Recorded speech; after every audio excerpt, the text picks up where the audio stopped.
Yo, this is the Ancient Texan on a Saturday. Been a lot of thunder showers here today in Maryland.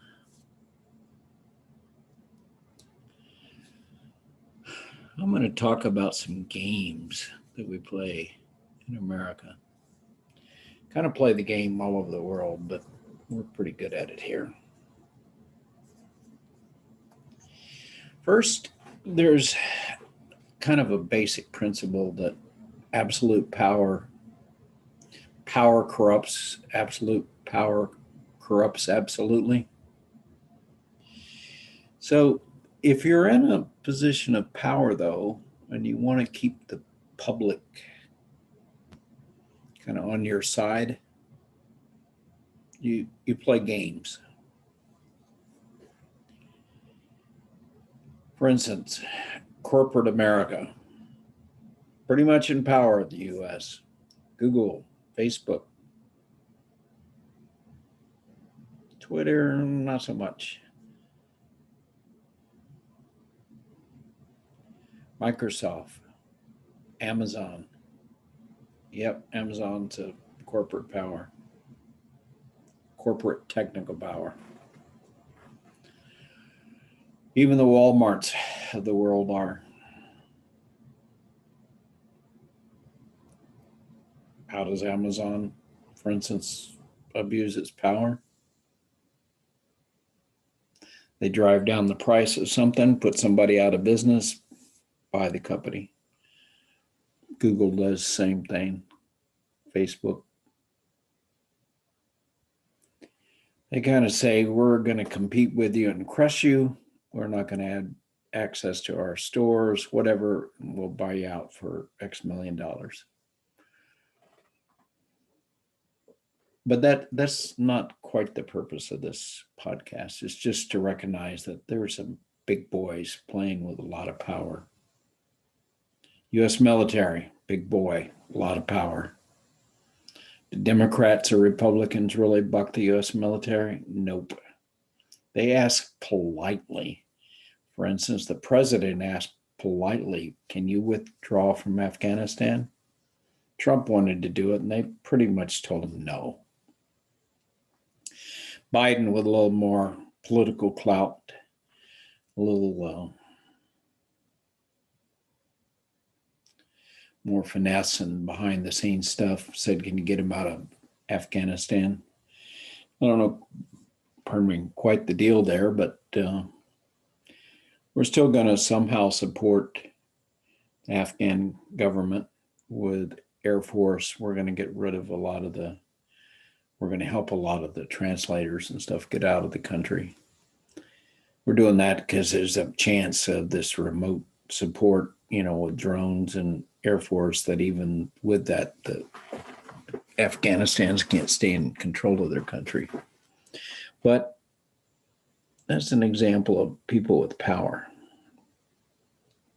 Supreme Court has got a lot of power. The conservatives, so far, they're the exception. They're not actually abusing their power.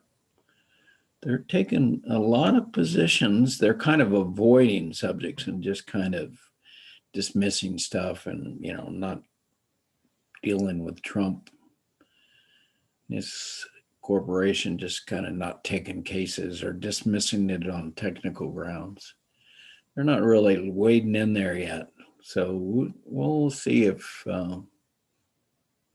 Supreme Court can be the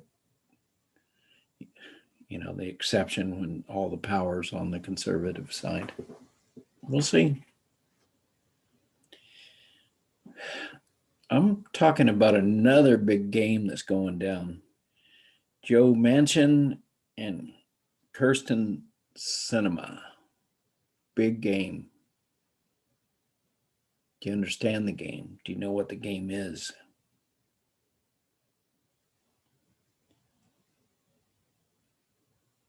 So we've got a two-party system, and we pretty much keep everybody else out.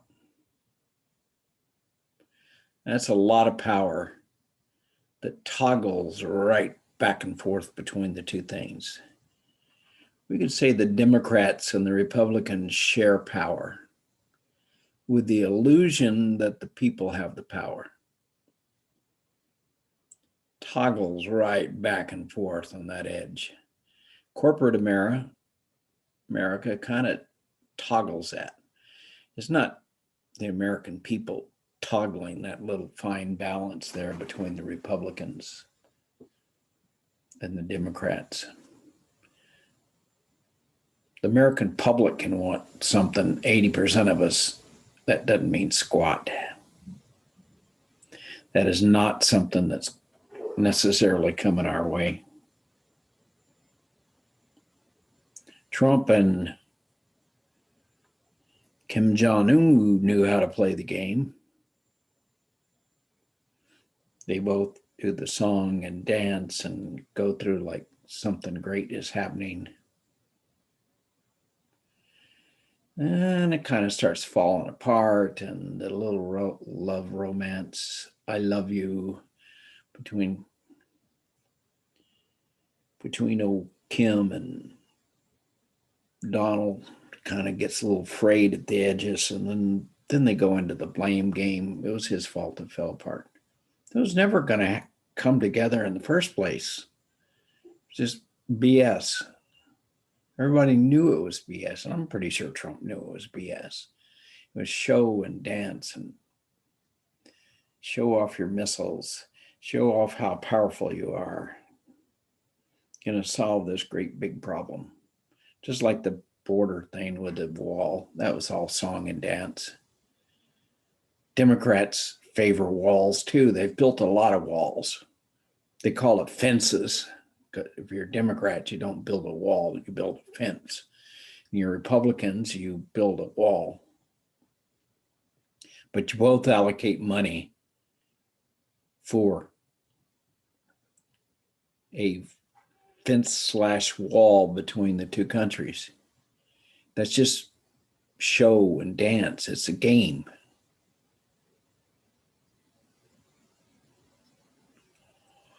Now, look at this infrastructure package.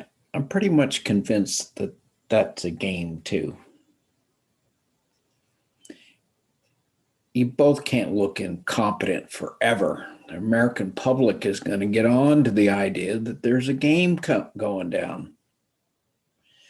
So they're trying to kind of like do this dance, and are they just going to play the game, or are they really doing something?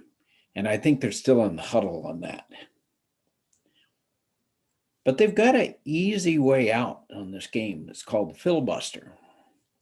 And they've got Manchin, who Joe says, I don't believe in getting rid of the filibuster. And you also got a lady, Kirsten, from Arizona, and she's elected as a Democrat, but she is probably going to switch parties and become a Republican.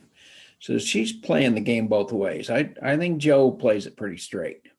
Joe's a Democrat elected in a Republican state, and he's got to walk a fine line or he's out of there, and he knows it. So he plays his cards really close to the vest. He plays them well, but he holds the balance of power. He has got a lot of damn power. Kirsten, she has a lot of power too, but she just switches like the wind. There's seems to be no real principle involved, the best I can tell. I think she's a slime ball. But let's look at the game. Joe says, I don't believe in the filibuster. So they know anything in the Senate requires 60 votes. That means as a Democrat, you can vote for anything the Republicans are against. You can just say yes, yes, yes, yes. You can pass a lot of bills. Well, the voter bill that they just passed, it was just a game. It had no intentions of passing. Everybody knew it was going to fail. They didn't even bother rewriting it. So I understand it was a piece of crap. They could have pared it down and worked on something that could have passed both sides. But that wasn't the game. The game was to make the Republicans look bad on the bills they had passed, and at the same time let the Democrats look good on where they stand with voting. Now, it's not that there's not some good stuff in the voting bill, but as a whole, it was not an attempt to pass.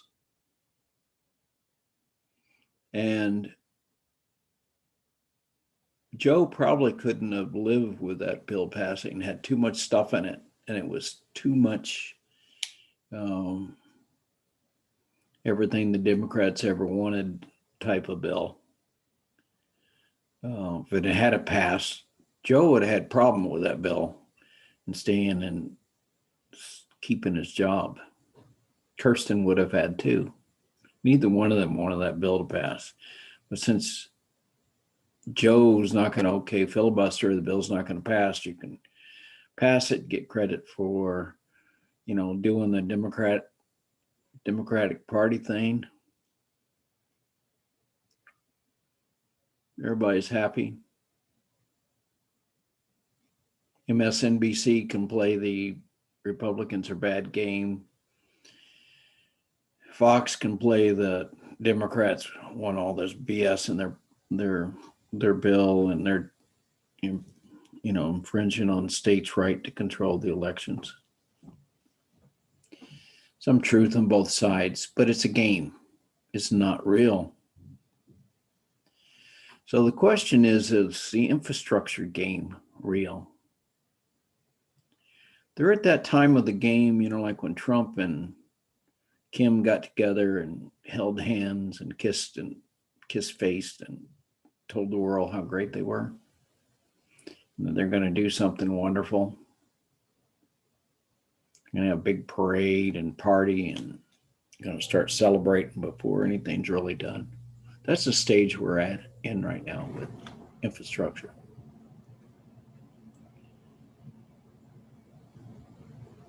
But if Joe is not willing to vote to get rid of filibuster, and Kirsten probably is not either, then we can only have something if we've got 10 Republicans on board, or if they can pass something through reconciliation. I have no clue. I do not understand that, but I know it's a game because I know they can pass it through reconciliation if the Republicans will agree. So that's a funny concept. It's either can be passed with 50 votes or 51 with the vice president, or it can't be. No, they're talking about it can be passed if the Republicans agree to the reconciliation on part of the bill and voting on it with Republican support on another part of the bill. That sounds goofy. I'm a reasonably intelligent guy, and I have a hard time understanding the hell out of that logic. So are we even going to get anything? I think there's about a 49.5% chance we're going to get a small infrastructure bill. Small meaning it's only $1 trillion. I actually think there's a problem with inflation of talking multi-trillion dollars. I think that's a little bit of insanity going on. I'd rather see us kind of pass bills every time Congress gets gets up and together to play Congress instead of this huge, let's pass a bunch of stuff this one time by one party. Even though it's the party I kind of prefer at the moment, I think that's just asking for trouble. I think that's absolute power corrupting absolutely. But we don't quite have absolute power right now. We have some really funky setup right now. It's a setup that allows a lot of monkey business and a lot of posturing and pretending to go on. But does corporate America really want that much to change? I don't think so. And I think they're the ones mostly in power. I think corporate America kind of likes things like they are. Although I did hear that there's a new lady, I was going to remember her name, but you guys can go look it up. This in charge of the Federal Trade Commission. And she actually doesn't believe in monopolies. And she believes monopolies and corporate power is bad for America. Even if Amazon is bringing you lower cost stuff, she thinks corporate power can be bad in its own right. Corporate power can be used to decide what passes and what doesn't pass, who gets elected and who doesn't get elected. They can split up the pie and serve it to themselves. I think that's what's happening in our Congress right now. Corporate America holds the balance of power. They only have to get two, in this case, two senators, but one senator would be enough. Having two is like, wow, that's twice as much as they need. How do they do that? Play that little game? One, they pump money into Joe's campaign to get him reelected. That fine little edge of elect and not elect. A billion here, a billion there, and you're elected or not elected. He knows that. He plays the game well. Kirsten, she's kind of new to the game. She's probably going to switch sides or resign. She's going to throw something, a big bone to the Republican corporate powers that be. Then she's going to retire and miraculously end up a millionaire, skills she never knew she had. She'll work for some corporate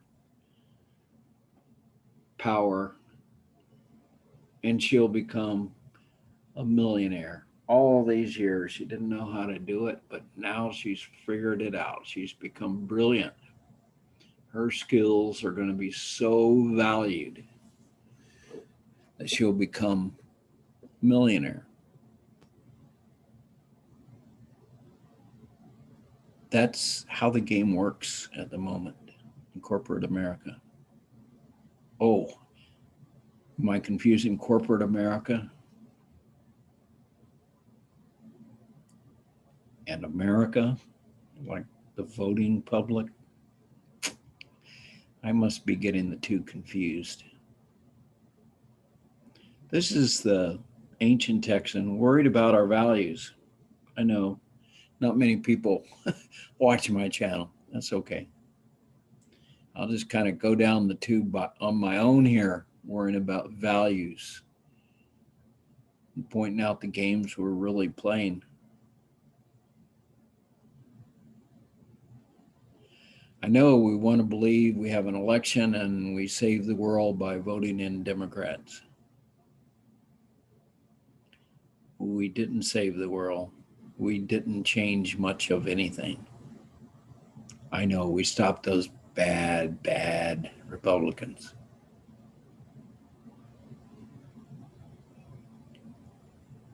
Come 2022, we'll stop those bad Democrats. It's a game. It teeters on the edge, a billion here and a billion there, and the game shifts. Because corporate America is not going to let other corporate Americans control their game.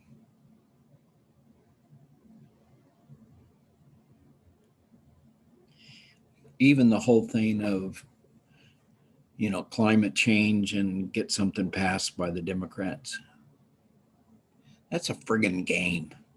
If they're serious about it, don't you think we'd have a carbon tax? The Democrats are passing bills that pick the winners. They're going to let electric cars be winners. That's picking a whole team of corporate Americans. It's picking a whole team of corporations to be the winners. If you pass a carbon tax, then the market picks the winners. Our market is really damn good. It responds to whatever signals you send it. Sometimes we send some really crappy signals. And we're doing that right now with climate change. We're pretending that we know the answer. We know how to fix this. We, meaning the Democrats who are in power and the corporations who are sponsoring the bills for the Democrats. That's who the we is that knows how to solve climate change. The we that is the creative Americans, the scientists, the engineers, the people that really make this country work but don't get paid so much.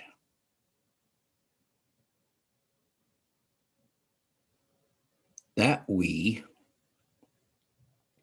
would be in charge if there was a carbon tax. Because carbon tax says CO2 is bad. You smart Americans figure out a way to lower that. Now, if you want to subsidize the poor at the same time to, keep it from being regressive, I'm sure we could figure that out. We don't want to figure that out. This way we have the power is in the hands of politicians handing out contracts to fix global warming. It's part of the games going on. Right now we're in the filibuster / infrastructure game. Watch the game play out. You can kind of see the theater and the, what the stands are doing by turning on MSNBC and Fox. They'll kind of narrate the game for you, explain it to you if you need it explained.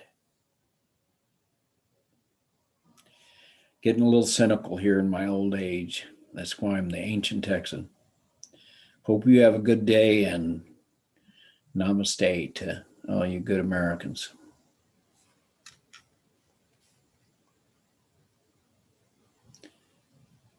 I have to find my off button.